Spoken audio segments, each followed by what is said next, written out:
Eta gero, beste aldaketa itzel bat izan zen, kanpotik etorritako biztanleri guzti horreri etxe bizitzak emoteko, oso barriak sortu zirela, ez da, ezerezetik.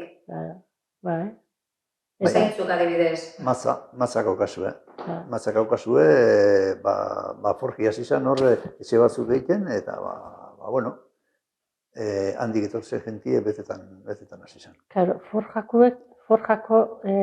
forjara etortzen zen, edo langilin dako izen zen, langilin dako bere bendako etxe, eta, bueno, bere bakarrik hori, ez gero txurrukabe horreuen, beste kanpoko jente gehiena da oin be bai igual biziko da, ez dakit, eta grau legaino be bai, legaino be bai. Kanpotik etorritako horrek, oso zehatz batzuetan bizi ziren, ez da? Bai.